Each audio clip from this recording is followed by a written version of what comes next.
소규모와 기업, 중소기업과 대기업이 함께 성장하는 시장을 만듭니다. 공정경제 이야기. 오늘은 공정거래위원회 민혜영 기업집단관리과장 전화 연결돼 있습니다. 과장님 안녕하세요.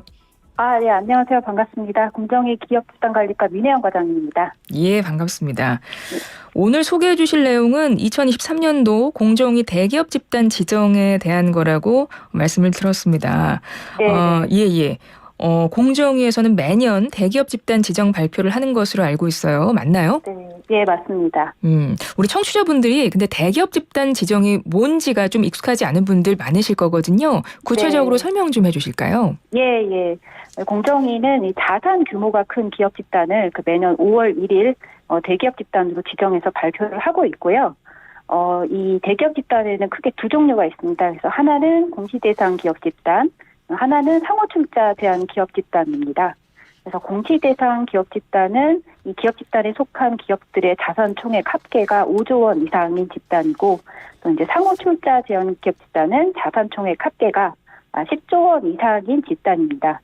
그래서 이제 공정위가 지정한 대기업 집단에 대해서는 여러 가지 의무가 부과가 되는데요. 이는 대기업 집단의 투명성과 책임성을 제고를 해서 시장에서 공정한 경쟁 기반을 조성하기 위한 것입니다. 그래서 자산 규모 5조 원 이상인 공시대상 기업 집단에 대해서는 공시 의무와 사익 편취 행위 금지 의무가 부과가 되고, 또 자산 규모 10조 원 이상인 상호출자 제한 기업 집단에 대해서는 이러한 그 두 가지 의무 외에도 계열사 간 상호출자가 금지된다든지 채무 보증이 금지된다든지 하는 추가적인 의무들이 부과가 되고 있습니다. 대기업 집단 지정을 하신다는 건데, 근데 경제 규모가 점점 커지고 계속 성장해 나가기 때문에 지금 그 지정 기준을 말씀해 주셨어요. 공시대상 기업 집단은 5조 원 이상 자산 총액이고, 또 상호 출자 제한 기업 집단 같은 경우는 자산 총액 합계 10조 원 이상이라고 말씀을 하셨는데요. 이 기준은 뭐 매해 똑같이 유지가 되는 건가요? 예, 여태까지는 유지가 됐었고요.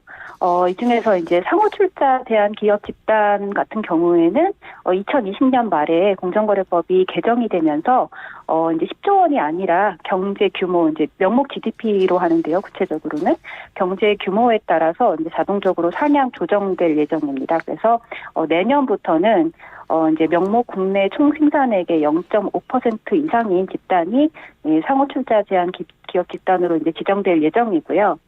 그에 반해서 이제 공시대상 기업 집단 지정 기준 같은 경우에는 2009년부터 지금까지 이제 5조 원으로 변동 없이 유지되고 있어서 그동안에 이제 경제 규모 성장을 반영하지 못한 측면이 있습니다. 그래서 이제 올해 공시대상 지정 기준 개선을 위한 연구 용역을 진행을 하고 있고, 그 결과를 바탕으로 해서 공시대상 기업 집단 지정 기준 개선도 검토할 계획입니다. 네. 올해 대기업 집단 지정 결과에서 주목할 만한 점들이 있다면 그게 뭔지 몇 가지 간략하게 말씀을 좀 해주시죠. 예. 우선 공시대상 기업 집단 수가 작년에 이제 76개였는데요. 올해는 82개로 증가를 했습니다. 특히 이제 신규로 지정된 집단 중에서 뭐 에코프로, 고려 HC, 글로벌 세아, DN 등 이런 4개 집단이 전년 대비 자산 총액이 이제 2조 원 이상 급증을 했는데요. 특히 이 중에서도 이제 에코프로나 DN 같은 경우에는 전기차 관련 산업이 성장을 하면서 기업 집단이 크게 성장한 사례로 볼 수 있습니다. 또 이제 두 번째로 보시면은 이제 코로나19 확산으로 인해서 비대면 시장이 많이 성장을 했고, 또 이제 해운 운임이 크게 상승을 했는데요. 이에 따라서 온라인 유통이나 해운 업종을 주로 영위하는 기업 집단들의 순위가 많이 상승했다는 특징이 있습니다. 예를 들면 쿠팡이나 이제 장금상선 같은 기업 집단이 여기에 해당이 되고요. 네, 세 번째로는 기업 집단 간의 이제 대형 M&A하고 엔터테인먼트 산업의 성장도 이제 공시대상 기업 집단 지정에 영향을 주었다. 그래서 이제 예를 들어서 롯데가 이제 일진 머티리얼스 계열사 8개를 인수를 하게 되었는데, 그에 따라서 이제 기업 집단 일지는 아예 이제 올해 지정해서 제외가 되었고요. 또 이제 KG 기업 집단이 쌍용 자동차를 인수를 하면서 이제 자산 총액 순위가 크게 올라갔습니다. 또 이제 많은 분들이 관심이 있으셨던 그 카카오의 이제 SM 엔터테인먼트 주식 공개 매수도 있었는데요. 네. 이를 통해서 이제 경영권을 인수를 하게 되면서 카카오 같은 경우에는 이제 계열회사 수하고 자산 총액이 모두 크게 증가를 했다. 이런 내용도 큰 특징이고요. 또 이제 또 하나 말씀드리면은 저희가 이제 대기업 집단 지정을 할 때 그 동일인 이제 보통 총수라고 하는데 저희는 이제 법적으로 이제 동일인이라고 부르거든요. 그래서 동일인도 함께 지정을 합니다. 그래서 이제 그 해마다 이제 바뀌는 기업 집단들이 있을 수가 있는데 올해 같은 경우에는 대리 이제 DL이도 이제 이름이 바뀌었는데요. DL의 동일인이 변경된 것도 주요한 변화 중에 하나고요. 마지막으로 말씀드리면은 작년에 저희가 공정거래법 시행령이 개정이 되면서 공정거래법상의 친족의 범위가 혈족 6촌, 인척 4촌에서 혈족 4촌, 인척 3촌으로 크게 줄어들었습니다. 그에 따라서 이제 작년하고 올해 연속으로 지정된 64개 집단의 친족 수가 약 50% 정도 감소를 했는데, 이거는 결국 이제 기업 집단의 부담이 크게 줄었다 이렇게 볼 수 있을 것 같습니다. 아, 그렇군요. 올해 지정 그 기사를 보니까요. 이런 내용이 있더라고요. 쿠팡과 OCI 모두 기업 집단을 지배하는 외국인인 자연인이 존재하는데도 불구하고 쿠팡은 법인, 또 OCI는 자연인을 동일인으로 지정하는 것이 아까 총수라고 표현을 하셨죠. 네. 형평에 맞지 않는다. 이런 의견이 있다라는 기사가 있었는데요. 이 부분 좀 설명 좀 해주세요. 네. 그래서 이제 그 지적하신 바와 같이 이제 OCI하고 쿠팡 모두 기업 집단 지배하는 자연인이 일단 존재를 하고 이 자연인의 국적이 한국이 아니라 미국이라는 공통점은 있습니다. 그런데 이제 OCI하고 쿠팡에는 몇 가지 중요한 차이점이 있는데요. 이제 가장 큰 차이점은 이제 국내 계열회사의 범위입니다. 그래서 쿠팡의 경우에는 동일인을 자연인으로 지정을 하든지 아니면은 최상당 국내 회사인 쿠팡 주식회사로 지정을 하든지 간에 계열회사의 범위에 크게 차이가 없습니다.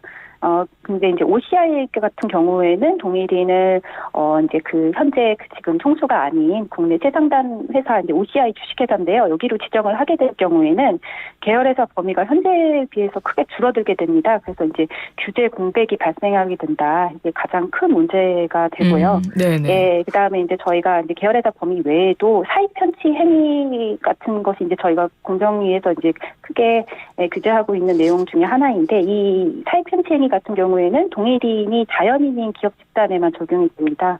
근데 이제 OCI 같은 경우에는 친족들이 경영에 활발히 참여를 하고 있기 때문에 사익 편취 행위 유인이 있는데도 만약에 이제 그 자연인이 아니라 법인이 동일인이 되는 경우에는 이 규제를 아예 적용을 받지 않게 되는 결과가 초래가 되니까요.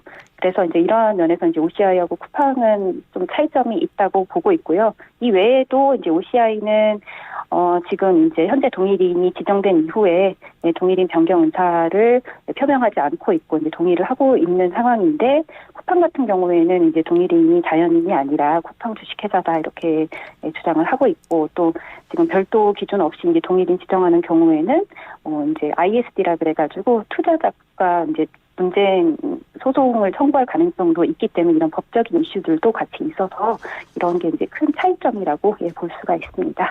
네. 자연인이라는 표현은 그 법인의 상대적으로 그냥 개인이라고 생각하면 되는 거죠? 예, 맞습니다. 네네. 근데 말씀 들어보니까 대기업 집단 지정에서 가장 중요한 절차가 동일인의 선정인 것 같아요. 네, 맞습니다. 예, 그러면 그 선정 방법을 공정위에서는 어떤 절차에 따라서 하고 있는지 또 뭐 개선하는 방법은 없는지 그 부분도 설명을 좀 부탁드릴게요. 네, 이제 저희가 아까도 말씀드렸지만 대기업 집단 지정을 5월 1일까지 하게 되고요. 그렇기 때문에 대기업 집단이 지정되기 전에 이제 동일인을 먼저 정해야 됩니다. 그래서 실무적으로는 대기업 집단 지정 전에 연초부터 이제 공정위하고 기업 집단 간에 동일인 확인 절차를 거쳐서 동일인을 먼저 지정을 합니다. 특히 이제 그 2021년부터는 조금 더 이제 공식적으로 동일인 확인 절차를 진행해 왔습니다. 그래서 이제 구체적으로 그 기업 집단의 소유 지배 구조가 어떤지, 또 경영상 주요 의사결정을 누가 하는지, 또 그간의 이제 동일인 판단 선례 이런 것들을 종합적으로 고려를 해서 기업 집단과 의견을 나누면서 동일인을 선정을 하고 있습니다. 근데 이제 이러한 과정에 대한 명문화된 규정이 없어서 이제 뭐 객관성, 투명성이 좀 부족하지 않냐. 이런 지적이 있어 왔고요. 이에 따라서 공정위는 이제 올해 주요 업무 추진 계획에 동일인 판단 및 확인 절차에 관한 지침을 이제 선정을 하고 이제 지금 제정 작업을 진행 중에 있습니다. 그래서 그 지침을 제정을 하게 되면은 동일인 판단의 객관성과 투명성이 제고가 되고 또 기업 집단들의 예측 가능성도 높일 수 있을 것이라고 기대를 하고 있습니다. 네. 오늘 말씀 잘 들었는데 뭐 끝으로 하시고 싶은 말씀 있으면 간략하게 부탁드릴게요. 예. 저희 그 공정위에서 담당하고 있는 대기업 집단 시책 중에서도 이제 가장 근간이 되는 것이 대기업 집단 지정이라고 할 수 있는데요. 이 대기업 집단 지정에 대해서 자세히 설명드릴 수 있는 기회를 주셔서 감사드리고요. 대기업 집단 시책에 대해서 이제 기대하고 비판이 상존하고 있고, 다양하고 때로 이제 상충되는 목소리를 사이에서 공정위는 이제 경제 여건과 시장 상황 등을 종합적으로 고려해서 제일 실효적인 방법을 찾으려고 노력을 하고 있고 또 앞으로도 지속적으로 노력할 것임을 말씀드리고 싶습니다. 또 대기업 집단 시책이 또 복잡하고 이해하기 어려운데 또 오늘 방송을 잘 들어주신 청취자분들께 감사를 드립니다. 네, 과장님 설명 잘 해주셔서 고맙습니다. 오늘 말씀 잘 들었습니다. 네, 고맙습니다. 지금까지 공정거래위원회 민혜영 기업집단관리과장이었습니다.